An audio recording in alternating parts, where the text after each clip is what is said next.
determination of dielectric constant. We are going to calculate the dielectric constant by charging and discharging of the capacitor. This is the circuit diagram. So in the instrument, this is the circuit diagram. This is the power supply. I will going to connect the wire through wire. Power supply to be connected to the circuit. Take two more wire, connect the resistance. I am selecting 100 kilo ohms. There are three resistance are given. I am selecting 100 kilo ohms.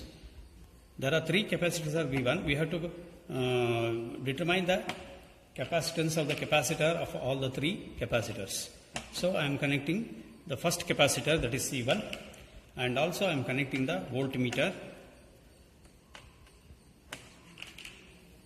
So now our circuit is ready. There is a switch behind this. So we will go to switch on. So here it should show 0. This is a stop clock. I will explain these three switches. First, this is a charging and discharging switch. Whenever you want to charge, you can push towards that side. So it is charging. Here it is halt and stop. This is pertaining to the stop clock. So whenever you want to start the charging, you can start the clock also by pushing that side. This is a reset of the clock. So let us start the first capacitor, that is C1.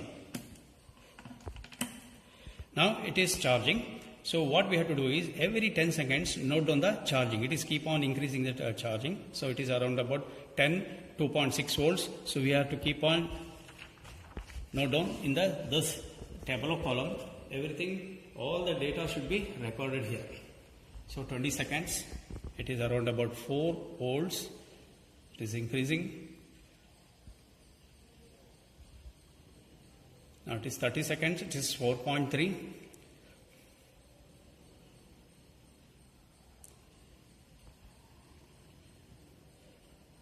Forty seconds is 4.41. Now it is almost reaching the saturations.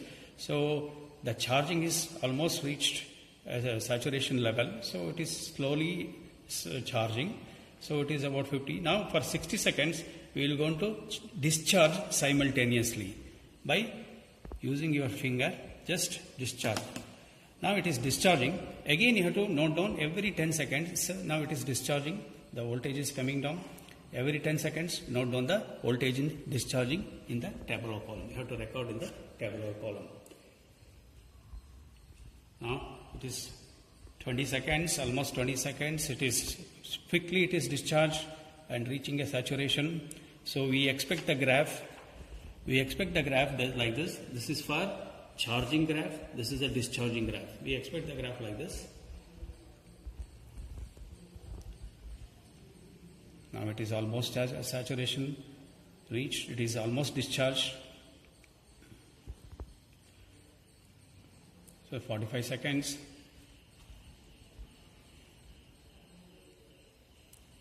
So it is 50 seconds, it is almost charges, almost all charges are. Now it is almost 0. So stop this, and this is for C1. Now what we have to do is we have to connect this to C2. Repeat the same thing for the experiment. Same experiment to be repeated for changing the another capacitor. So now it is reached. So let us start the clock and the charging. This is for C2, the second capacitor. Again we have to charge. Note down every 10 seconds. So for 10 seconds it is 1.75. The value I have to, this is for C2, this is for C1, and this is for C3. So keep, make a note of all the values in the tabular column.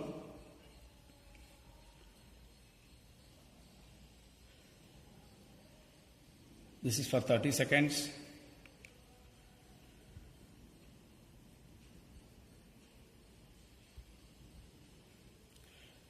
Forty seconds. This is 3.9, so it is reaching saturation. Capacitor is almost fully charged.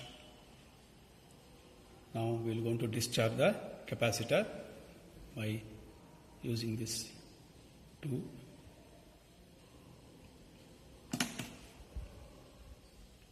Now it is discharging. So every 10 seconds note down the discharge as what we have done in the C1. Now C2. make a note of this. Discharging, there is a different value. You can see that the values are different because the dielectric constant which is present in C1 and C2 are different, and even in the C3 also different. Finally we have to identify which is the dielectric inside the capacitor.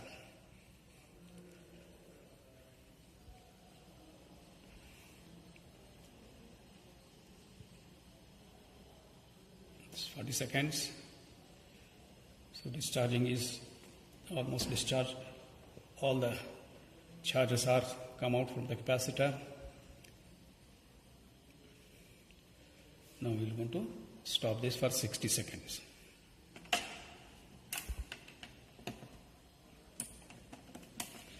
Okay, so now similar to like this, we will going to do the experiment with another capacitor called C3. So here it is a different dielectric inside. So let us start the experiment. So for C3 also the experiment is similar to that. Thank you.